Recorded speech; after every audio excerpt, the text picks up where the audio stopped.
everyone. In this video I will be showing you how I make a cover to go over my adjustable dress form. This is what it's looking like right now. It used to be adjustable with like the knobs that you can twist right here to adjust the sizes. And it broke because dress forms like that break quite easily because they're all plastic inside, and especially when you make like big ball gowns as I do on them, they break so fast. But because they're quite expensive, I didn't want to just throw it away, so I duct taped it together somewhat to my own sizes. But I mean, it works. But all of the duct tape residue that's on the inside of the duct tape gets onto my pins, which makes them all sticky and gross. And then I have to clean them with an alcohol-based cleaner, and that's just really annoying because the duct tape residue also sticks to the fabric that I'm working with. So now I'm just kind of never using this one again. So I want to make a cover to go over this dress form.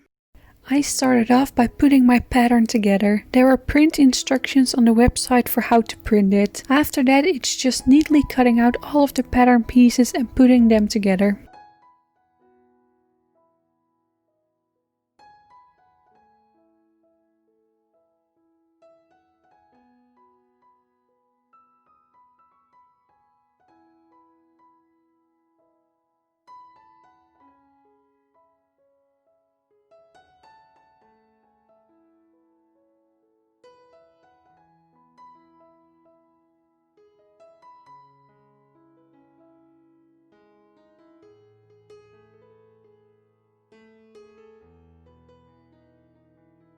The fabric I'm using for this cover is a thick canvas fabric. I wanted to use something thick because this cover needed to be really sturdy and durable. This ended up being a great fabric to use for this dress form cover. While pinning the pattern pieces to my fabric, I made sure to follow all of the instructions about where the grain lines had to be, which pieces needed to be cut on the fold, as well as tracing all of the notches onto my fabric.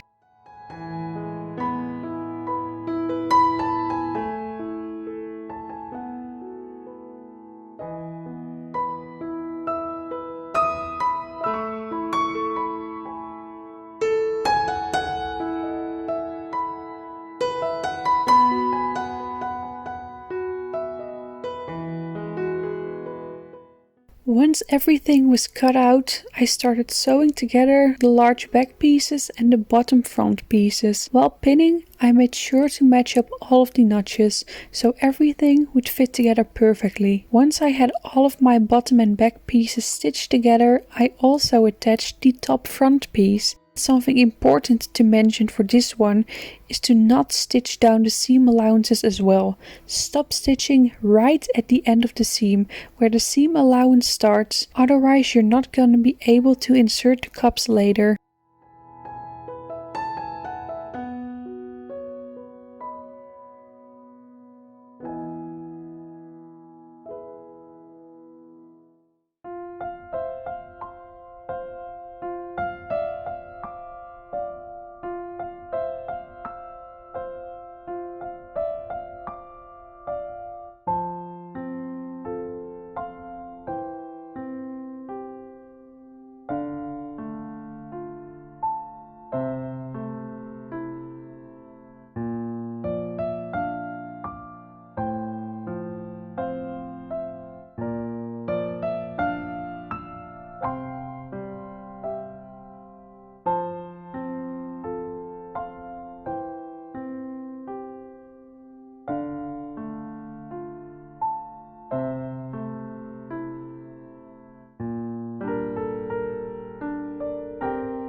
Now that my entire bodice was stitched together, I started working on the cups.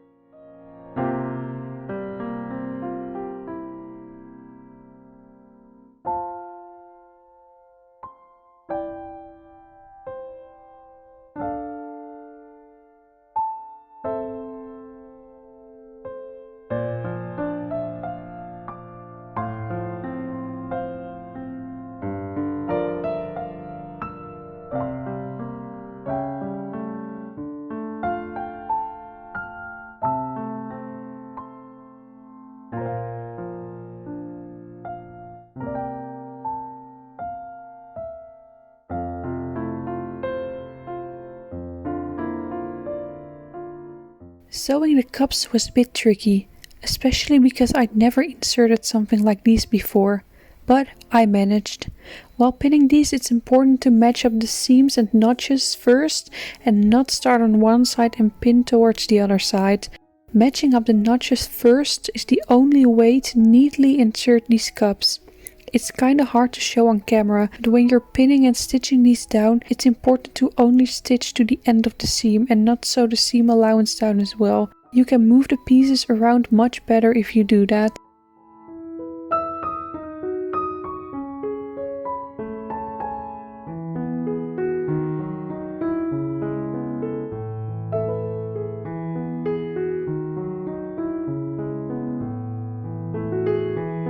I did the same thing for the bottom of the cups, matching up the seams and notches first and then pinning the rest of the cup and sewing it down.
Then I worked on the neck piece.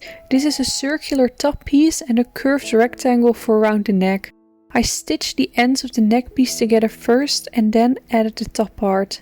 This was yet again matching up the notches and sewing it down. Mine ended up being a bit wonky though. If you're gonna do this for yourself, I recommend sewing a gathering stitch along the circular top piece and slightly gathering it until it fits perfectly into the neck piece. I think this will give a much nicer finish in the end.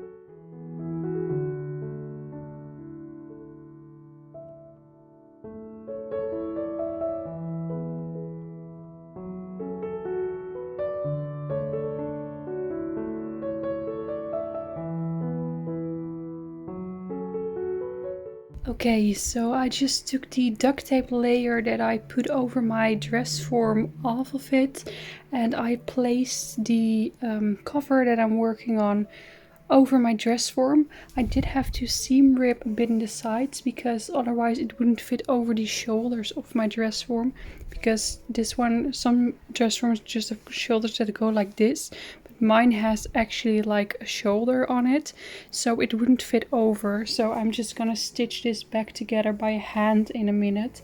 But it's on. And as you can see, my body is a very, very different shape than my dress form was, which is exactly why I'm doing this.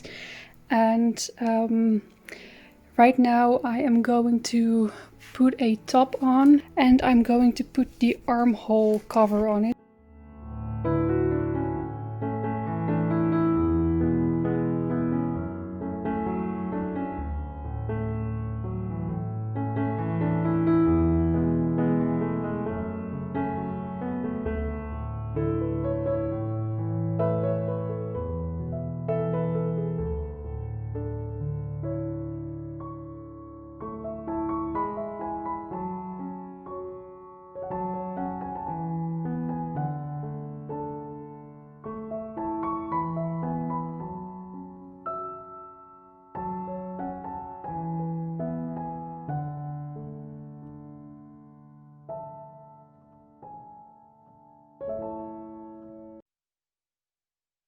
I used a ladder stitch to close the sides of my Dressform cover. This stitch is great for an invisible finish when you want to stitch two sides of something together. And it's especially satisfying to see how it closes up perfectly when you pull the thread.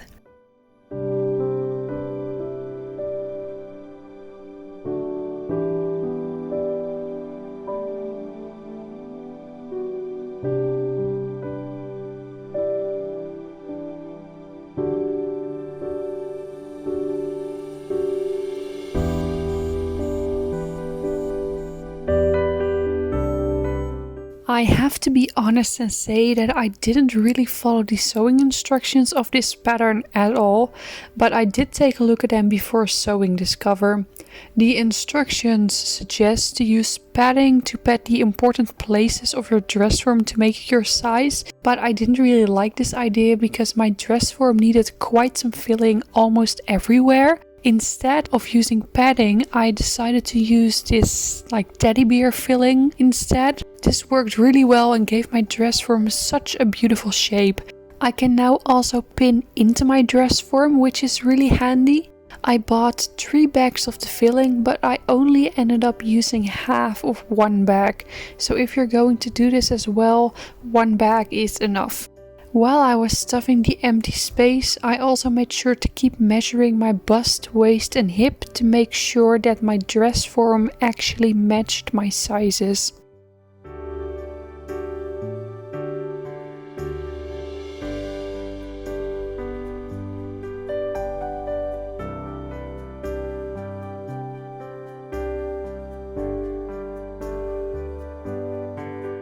You're gonna have to do quite a bit of vacuuming after you fill your dress form.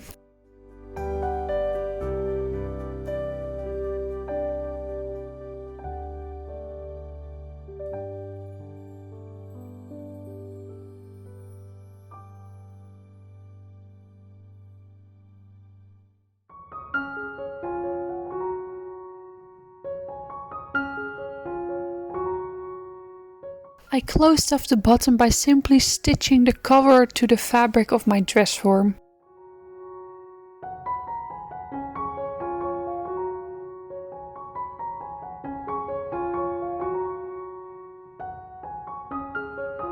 And with that, my dress form cover was finished. I really like how it turned out and I'm very happy I made this. If you own a dress form that's nowhere near your own sizes like I did and have some spare time, I highly recommend using this pattern.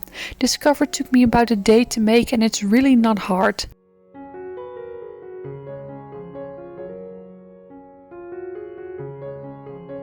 After filming this video, I ended up doing one last thing. I opened up the seam at the top neck piece a bit and put some filling into the top as well, which now functions as a pin cushion, which is very handy.